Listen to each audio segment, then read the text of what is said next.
All right, good afternoon, everybody. Welcome. My name is Kathleen Kierleis. I'm the Vice Chancellor for Administration and Finance here at UMass Boston, and I want to welcome everybody to today's Lunch and Learn. We've got a full agenda of items regarding our campus planning and construction projects. You have a $173 million capital budget for the next 5 years, and part of that's being implemented this very year, and so we'll turn the program over to Mike Kearns to introduce our panelists and go over the agenda, and please enjoy, and we'll have time for some questions at the end. Thank you, Kathleen. Good afternoon, everybody. Mike Kearns, Associate Vice Chancellor for Facilities. I want to welcome everybody and thank you for your attention to these important initiatives on campus. We're going to have a presentation of planning activities, construction activities, and then an update of the HVAC improvements we're making at Wheatley and some of the other buildings. I'm going to turn the presentation over first to Dennis Winford, Director of Campus Planning, for the planning section of the presentation. Thank you. Thanks, Mike. Just go get us caught up here. There we are, and on slides. Two things I'd like to cover today is under the heading of planning and sustainability here at UMass Boston, we have a new team member I'd like to introduce and make sure you know exactly where you can get a hold of her, because she is spearheading a really important aspect of our future, for all of our futures. And then the second is to give you a quick update and almost a teaser on our progress on the Campus Master Plan update. So our new team member, our Sustainability and Resiliency Planner is Grace Hotop. Grace joined us from Binghamton University, where she received a graduate degree in Sustainable Communities. And her primarily responsibility is going to be leading sustainability efforts here on campus, work with our Chancellor's Committee on Sustainability, report to leading by example. And for everybody that may not know what that is the state's program in which they have made resources available for all of the state institutions and policies on how we are going to get to the governor's goal for sustainability. The next one is reporting on STARS. STARS is a campus sustainability reporting system that is administered by the American Society for Sustainability and Higher Education, and then create new sustainability initiatives on campus. I have Grace's email here under her picture. And then I also have today, we have started a Instagram site for sustainability at the UMass Boston campus, and it is at umbe.green. Her top priorities, kind of went through this before, but let me go again, is to really begin to put us in the caliber of our other institutions that have been doing STARS reporting for quite some time. Community engagement and outreach, making sure that our students understand that we are seeking and looking for and planning and leading a sustainable future here at UMass Boston. Creating planning for our sustainability in the master plan. We are in the process of doing a carbon and energy master plan with my colleagues in the facilities department. She is working with us on that. We are looking towards renewing our energy, our fleet into battery-powered fleet, so she's helping leading that. And then the sustainability and climate action plan specifically for the campus. So it'll be taking a lot of the things that we're doing and all of the other policies that we are creating and all the initiatives we're doing and create one cohesive plan around how we are approaching sustainability and resiliency on our campus. So, go to the Campus Master Plan update. I like this. This was a charge that our Chancellor gave our group when we started our Campus Master Plan working group. And the pieces that I like and the challenge of this charge is that we want to create a plan that's visionary but achievable. And that is realistic in its ambitions, is exactly what it says. And that's what we're about. That's what we're in the process of doing now. We've been working about 9 months on the plan. We've had open forums and opportunities for many people to participate. I'll get a little bit further into that. But the important part of this slide is we've had 3 phases. One was kind of get to know the campus, get to and analyze the campus. The second was begin to explore alternatives on how what we want fits in what we have.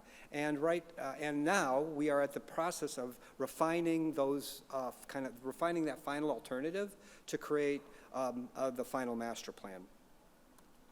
We have had a spectacular working group. They've done a lot of work. I want to thank them for all their efforts and attention to this important effort, and also tell them that your work isn't over yet. I recognize a few faces in the crowd. And also for the people that would like to connect with or give ideas to the master plan, please find one of these people. There are a lot of them all over the campus and all different departments. So if you have an idea, please reach out and find one and have a chat with them about the campus master plan. But just as a summary of the process that we've gone through, our working group has had 6 formal working sessions that have been about over 20 hours of meetings. We've had 3 review sessions. We had a strategic chairs committee group that I was a part of, and we did 3 presentations to that group because what we wanted to do is make sure that the physical plan meets the strategic plan and matches the strategic plan and supports the strategic plan. So that mesh that we were able to do here during this time is something that doesn't necessarily always happen at other campuses. It's wonderful that it happened here. We had 40 different stakeholder groups. About 275 individuals participated in those stakeholder groups. We had 2 all-campus surveys that went out. We had over 1,000 responses to those. 2 all-campus presentations, kind of well attended, about a dozen or so. But what really was well attended and very successful from my point of view was our drop-in sessions that we had in the campus center, where we had over 600 kind of unique people, everybody's unique, but single participants come over and participate in the drop-in sessions. All of that being said, we have developed 4 planning principles that align with our strategic plan. The first one is to create a welcoming, inclusive, and health-promoting campus for UMass Boston. The second one is to invest in high-quality, inclusive learning environments that support the university core values. The third is to create a campus surrounding that is connected, and we have a reciprocity between our neighbors and our campus that we haven't had in the past. And then the fourth, and this one is to some extent really important because it's where Grace is going to come in, is begin to leverage our assets and our resources to support a sustainable, resilient, and nimble campus in the future. Part of campus planning is kind of taking it, in a way, taking it apart, taking the systems apart.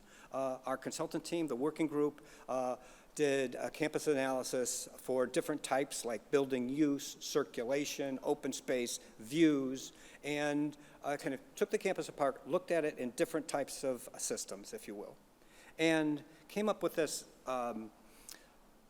graphic that really begins to show the important aspects of how we wanted to create a campus master plan. The first piece is to strengthen connectivities. Not only between our buildings on the campus, but our campus with our neighbors and our campus with the larger city and region.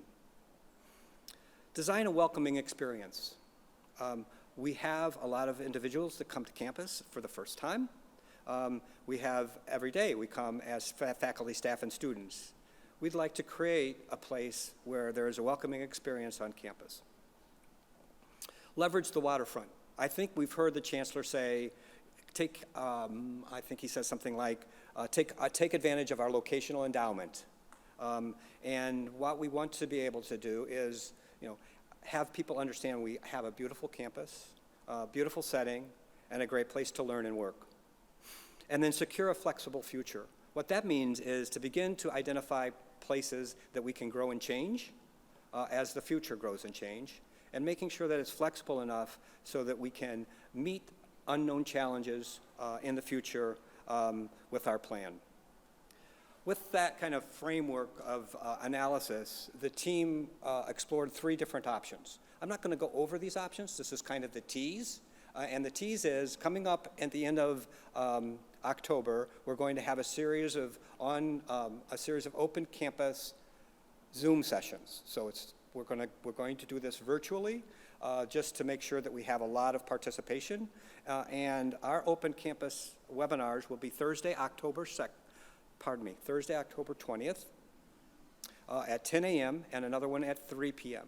We'll make sure that an all-campus announcement goes out with those links. So everybody here that wants to hear more about where we are, there's a lot more to tell you about the Campus Master Plan. And then there are 2 other ways you can connect with us.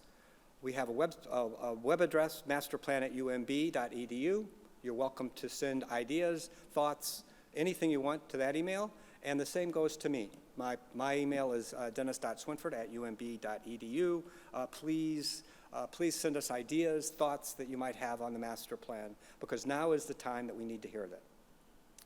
Along with master planning, we also begin to set up projects in planning and begin to look at ways in which we can make change and create changes on the campus. And there are some projects that are in planning. One of our big ones, and one that we're really proud of, is the money that we got to do the programming study from the federal government for the Manning College of Nursing and Health Sciences. That was a really wonderful grant that we got with the help of our senators and our legislature down in Washington, D.C. We're working with our colleagues in student activities to do a space refresh in their space here in the campus center. We're working with athletics on Clark locker room improvements strategy. Softball is another, upgrading the softball complex is something that is in design. The one-stop center down here in the campus center is in design. And then we have been taking the opportunity to do a lot of classroom and common space improvements. Some of the classrooms, many of our students have commented on being really pleased that we're doing that. We've done 5 so far this summer, and we have another 5 on the books to do during while we're away on our break. We're looking at improving the Wheatley lobby, and then also improving the McCormick lobby. But with that, the person that really makes it all come to life and happen, kind of, out of plans, out of documents, out of books, is Carl Erickson, our Director of Campus Construction and Management. Carl. Thank you, Dennis.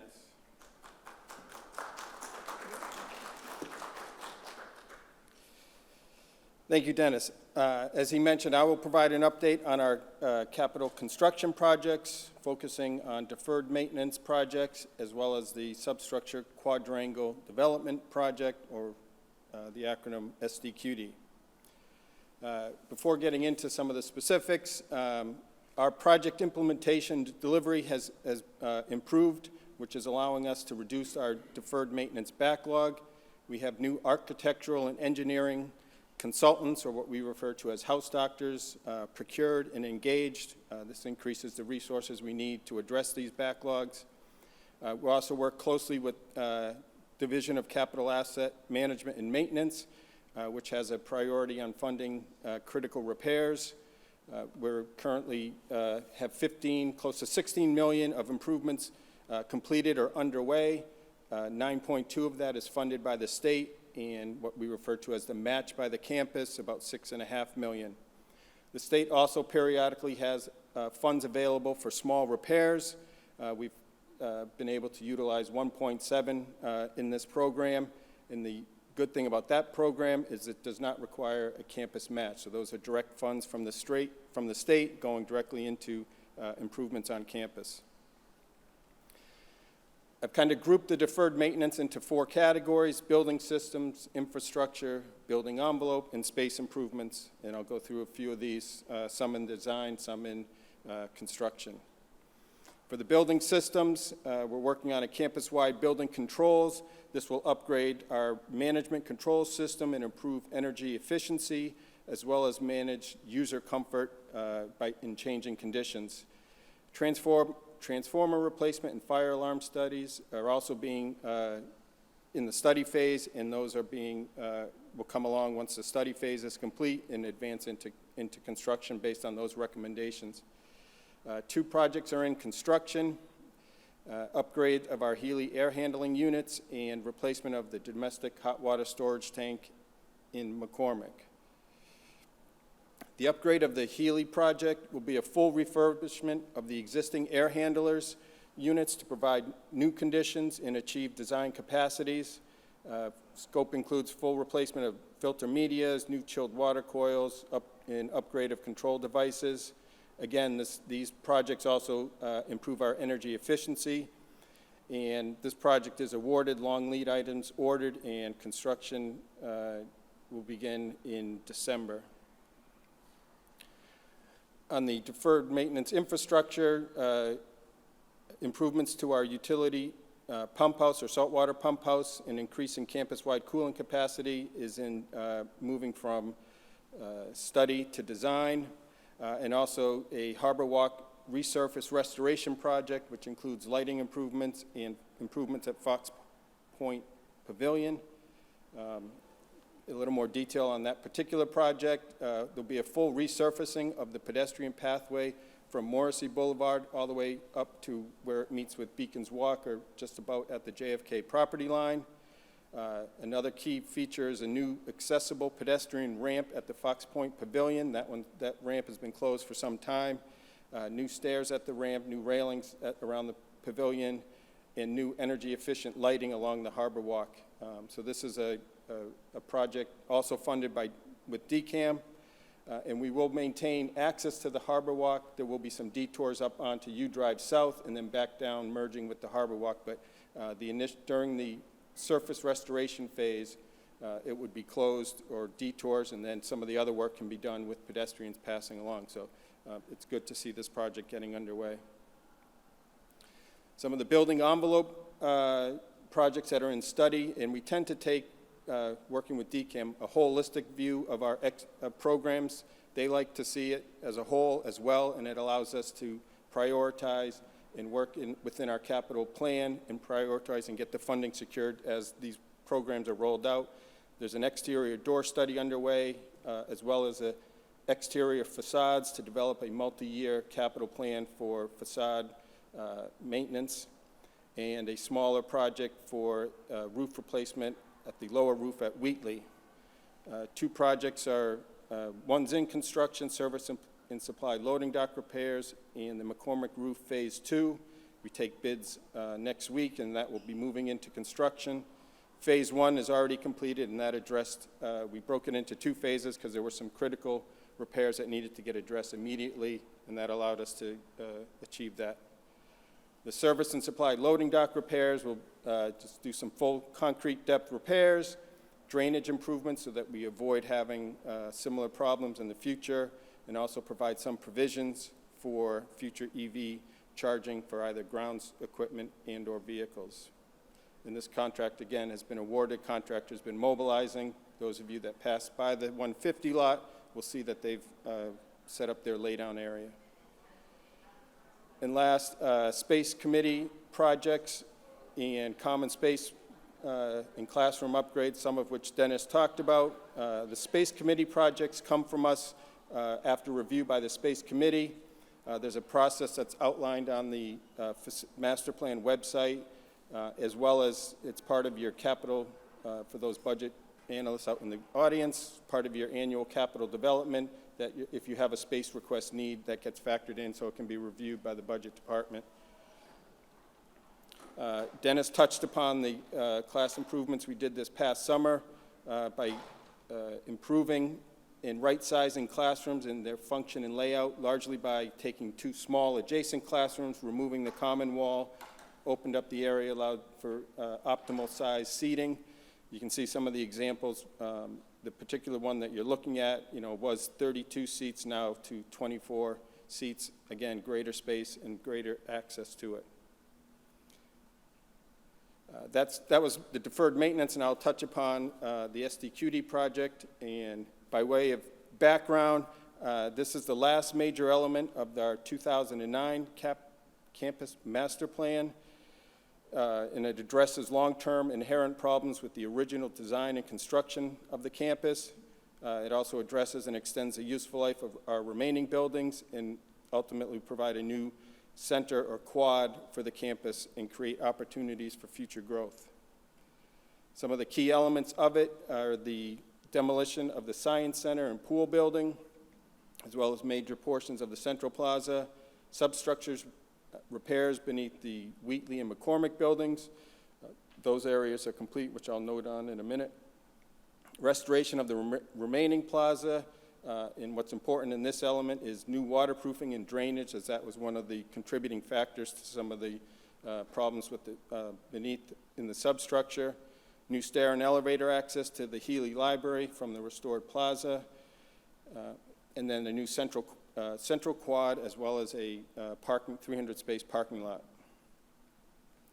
With respect to some of the construction activities, the substructure stabilization, which restored the sections to of the existing buildings foundations between Wheatley and McCormick to meet seismic codes. That scope is complete. It also included concrete repair, steel reinforcement, and lateral bracing, as well as overhead protection for accessing to mechanical spaces, and this work is complete. This past summer, we had increased construction activity on the plaza with our reduced summer campus population, not a zero population, but a reduced population.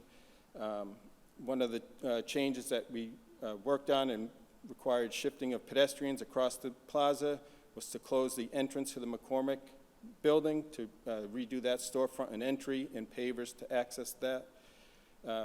As I noted, it did require periodic shifts of the pedestrians to maintain access across the campus. One of the items we focused with the construction team is that we needed to maintain access across at the plaza level and not take us off of the plaza to move about the campus. And throughout this, we worked closely with EH&S in maintaining and ensuring we had code-compliant egress while there were various changes underway. For the start of the fall 2022 semester, we did have the McCormick entrance reopened. We do continue to travel along a portion of the structural void from Quinn to McCormick before transitioning to finished pavers for the entranceway to McCormick. Other activities, we completed the structural void from Quinn to Campus Center, and this opened up work area for building up of the quad. We're going from elevation 24 at the Clark all the way up to elevation 49 at the Plaza grade, and that's a 25-foot elevation change, which requires building up. That's largely being done with the former Science Center, which was crushed and stored in Lot D and Lot S. We were able to empty Lot D, haul those materials into the quad as that process of building that back up, and have Lot D back open for the campus in the fall of 2022, adding an additional 375 spaces on campus. So that was a big effort to push to get that back for transportation services. Again, the buildup of the quad progressed as we were hauling the materials in. It's done in a series of layers and then compacted as it builds up. So you'll see it, for those of you following on the site camera, building up over the next few months and into next year. Looking at some of the milestones that we're tracking towards with respect to the plaza, by January 2023, we're working to have additional pavers along at the entrance to McCormick. This will shorten the area that we walk on the temporary surface, start to see planter beds being planted by January 2023. By March, continuous pavers from Wheatley to Quinn, the balance of the planters around McCormick, Wheatley ramp access shown in the part near over by A, the letter A. And I would note, there was one question that came in advance of this meeting asking about when will the doors from the inside, the south entrance, are blocked. That's because that portion of the plaza hasn't been open. But throughout that, there is an alternate egress that you go down the stairs right behind you. But with the opening of this, that blocked area would reopen. Healy exterior stairs to be opened by March, and then, beginning to see site furnishings installed and available for campus use. And by June, full plaza pathway between Quinn and Campus Center, no longer requiring to cut through McCormick, and then Healy elevator to be in service. We do continue to work closely with the construction team to better these dates, but these are the dates that we're working towards right now. With respect to the quad will remain a construction zone as they're doing the backfill and buildup of subgrade and from that elevation 24 to 49 that I noted earlier with the process science crushed brick materials. This will be followed by landscape soils, trees, shrubs, and grasses. The contractor is progressing his work from the west and backing out along the east over by the campus center. Hardscapes, pathways, picnic grove, and outlooks will all advance as that work is backing out, and then the parking lot at the end. I would note that similar to when we completed the campus center lawn, once that's planted, you do need a grow-in period for the roots to take hold. Otherwise, we'll be going on it too quick and not having a stable grass. So while it still is in the future, it is important to remember that the uses that the quad will provide when it is open, from recreation to picnic areas to larger gatherings, for movies or campus events, there will be many central uses. And also, lastly, if you haven't had an opportunity to view the rendering video, it's available on the facilities website, or also you can get to it through the marketing and engagement website. And if there are questions on the project as a whole, you can email masterplan@umb.edu. If there are immediate construction-related issues or questions or items to be addressed, please email facilities@umb.edu or call 617-287-5450 so that facilities are aware of it and can respond and address and try to resolve any concerns. With that, I'll turn the presentation over to Mike Kearns.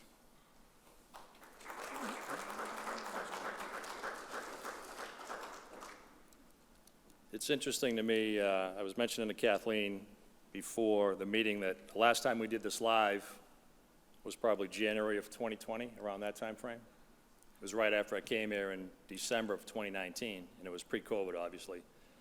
And there's some people here that were on the facilities team back then, but you can see how much we have going on, and I'm so thankful that I have Carl and I have Dennis. But when I was standing here almost 3 years ago, Carl wasn't here, Dennis wasn't here, Tina wasn't here, Grace wasn't here. So we've really ramped up, and I'm really happy about that, and it's great for UMass Boston. We have so much teed up that's going to be so beneficial for UMass Boston. So I am very appreciative of everything that's gone on so far. So the last topic for today, there was a lot of interest last year in the airflow at Wheatley Hall and some of our older buildings, and there was some concerns about that connection of that to the pandemic and COVID.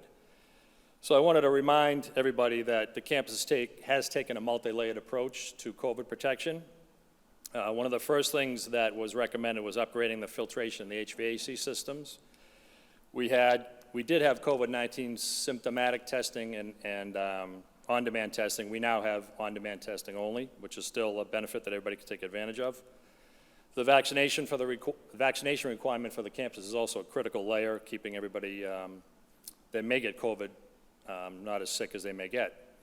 I think it's also important to note, after a couple of years of exposure to COVID, that it's been proven that HVAC systems do not spread COVID. And this note is from ZERA, actually, from the Office of Environmental Health and Safety, that there is little evidence in the United States and worldwide that classroom environment spreads the COVID pandemic or the COVID virus or any other virus. So that does not mean that we do not make things better in our buildings. So the Center for Disease Control, the CDC, and ASHRAE, which is the American Society of Heating, Refrigeration, and Air Conditioning Engineers, which is the #1 guideline for HVAC systems, recommendations were to evaluate your HVAC systems, which Dave Torres, who's sitting in the room right here today, we did that early on in the COVID pandemic, completed that in 2020 and 2021. Increase the outdoor air ventilation as much as possible. There are certain code requirements for that. So we open up the dampers and tweak the air handling units to do that. And as we sit today, we're at 110% of the ASHRAE guidelines for outside air, which is good for any building, let alone an old building.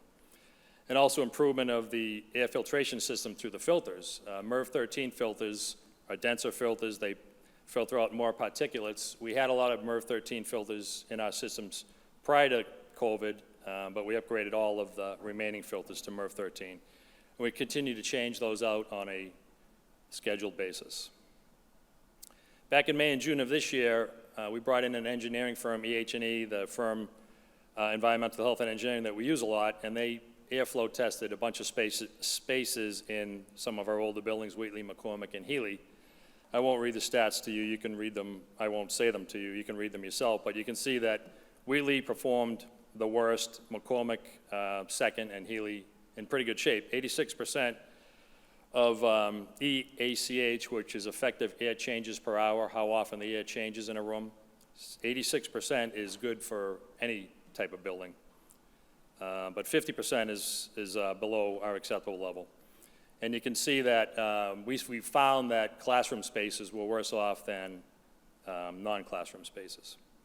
So the recommendations were to investigate the HVAC systems, get more out of them, which we're doing. We've done a lot of that, and we continue to do so. Investigate the rooms that were below 50% of the air change rates per hour. We started with the worst rooms, and we're working our way kind of up the list, trying to increase the airflow in those rooms, and we've been successful to some degree in all of those.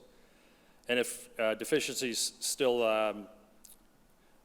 exist, consider the HEPA units, high-efficiency particulate air units, which we've done as well. It's also important to note that no interventions are required in single-occupancy offices. So if you've seen some of our presentations in the past, we've developed short, medium, and long-term plans, so I'm going to go through those pretty quickly. This is a picture of our R2D2 HEPA unit. This is the air change per hour improvement. It's a supplement to the actual HVAC system. So some of the short-term recommendations were to rebalance areas. I've spoken about that. Fix controls. We have a lot of things that are broken, as you can imagine, over 50 years. So as we encounter those, we fix those as we go. We've done a lot of improvements there. We've deployed 45 of these HEPA units to the worst classrooms in McCormick and Wheatley to improve the airflow statistics and the airflow performance. Medium term, we commissioned retro-commissioning studies in Wheatley and McCormick. It's a really iterative process. As you can imagine, they're complex systems. There are 14 air handlers in the Wheatley building alone and hundreds of variable air boxes and thousands of control points. So a lot of back and forth between us and the engineers. A lot of their findings as they were going, we started implementing and making the improvements. Again, it comes down to controls, air balancing, and making sure the equipment's working properly. And as more issues come up, this isn't the end of the journey. It's kind of a never-ending journey. As issues come up, we just continue to address them. Longer term, in Wheatley, I mentioned there were 14 air handlers. 2 of those serve the classrooms, AHUs 1 and 6, or H and C. They're called H and C in the Wheatley building, 1 and 6. So in our capital plan for this year, we parked money in there to replace or rebuild those air handlers so that we'll have better air handling equipment servicing all the classrooms in Wheatley, which was our worst targeted area, as you saw early in the presentation. That project is approved. It has started. It's moving. It's in planning, and it's moving into design. Part of the mission as well is, the air handler is at the beginning of the stream. The diffuser is at the end of the stream. We have to make sure there are no obstructions between, so we need to trace that out and reconnect ductwork, get rid of any blockages or whatever may be the issue, and obviously fix the controls, the thermostats, and a control is more like an advanced thermostat where we can read and modulate and change the settings on it from back in for the facilities offices. Longer term, I've mentioned before that we submitted we thought a very strong proposal. Dennis's team helped out a lot, and Carl, for a major renovation to Wheatley, first and second floor. We called it the Wheatley Learning Hub of the Future. That would have been a major renovation to all the classrooms, HVAC systems, lighting, et cetera.